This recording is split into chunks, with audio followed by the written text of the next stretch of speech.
साथियों नमस्कार।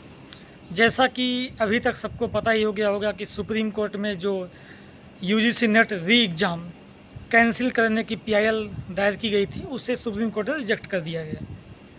पूरा घटनाक्रम आप सबको पता ही है कि 18 जून को यूजीसी नेट जून 2024 का एग्ज़ाम हुआ।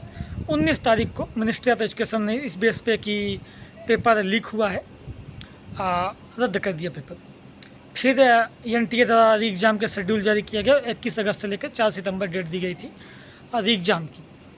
अब इस बीच कई सारी खबरें आई, सीबीआई के हवाले से ये न्यूज़ आई कि पेपर लीक हुआ ही नहीं था। जो टेलीग्राम पर पेपर वायरल था वो मैनिपुलेटेड था, लीक असल में हुआ ही नहीं था। तब से ये मांग उठने लगी कि जब पेपर लीक नहीं हुआ तो पेपर कैंसिल क्यों, उसी का रिजल्ट जारी किया जाए।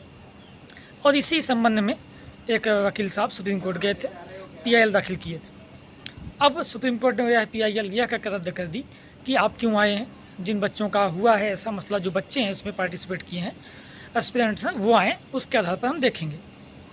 तो ये पूरा घटनाक्रम है। बच्चे भी शायद कुछ गए हैं 5 अगस्त को, जहाँ तक मुझे जानकारी है, सुनवाई उस पर 5 या 6 को है। हालांकि उस पर भी बहुत कुछ मसला है नहीं, बहुत मैटर करता नहीं है। कुल मसला ये है, मैंने पिछले वीडियो में बात की थी जब सीबीआई के हवाले से खबर आ रही थी, उसमें बताया था कि सीबीआई की न्यूज़, सीबीआई से खबर है, final closure report chargesheet CBI ने दाखिल नहीं की है। और जब तक क्लोजिंग रिपोर्ट नहीं लगा दी तब तक ना तो सुप्रीम कोर्ट कुछ करेगा, ना मिनिस्ट्री ऑफ एजुकेशन कुछ करेगी। ठीक है, अभी तक फाइनल रिपोर्ट सीबीआई ने दायर नहीं की है। तो उसमें भी हमने यही बात की थी कि आप स्टडी कंटिन्यू करिए। री एग्ज़ाम का 90% चांस मान के चलिए, 90 से 95% चांस आपका री एग्ज़ाम का ही है। अभी भी पीआईएल कैंसिल कर दी गई तो मान के चलिए कि 95% आपका री एग्ज़ाम का ही होना है। तो उसके लिए आपके पास अभी भी 20-22 दिन का समय है। आज 29 तारीख है, 21 के बाद एग्ज़ाम है, तो आपके पास 22-23 दिन का समय है। जिनकी अच्छी तैयारी थी, जिनका पेपर अच्छा गया था, वो अगर रिवीजन ढंग से कर लेंगे तो ये समय पर्याप्त है। ठीक है, जिनकी कम तैयारी थी उनके लिए भी समय है, वो भी पढ़ते रहें अपना। और अगर ये ठीक नहीं होता तो दिसंबर वाला पेपर उनका अच्छा ही जाएगा, लेकिन इसके लिए पर्याप्त समय है, वो रिवीजन कर लें।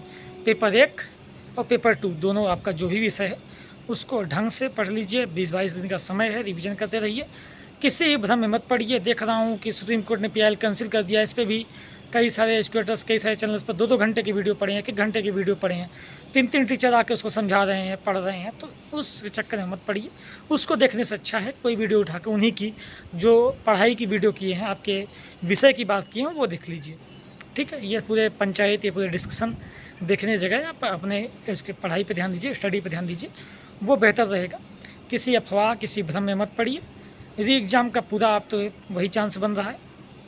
तो एक बात और ये कि एनटीए की इज्जत उसी में है कि री एग्ज़ाम कराएँ, क्योंकि खुद ही कैंसिल किए, फिर खुद ही करें, पेपर लीक नहीं हुआ, फिर खुद ही उसको री एग्ज़ाम का शेड्यूल कैंसिल कर दें, तो इज्जत उनकी बची खुची, जो ज़्यादा बची भी नहीं है, ठीक है, वो भी जानी है।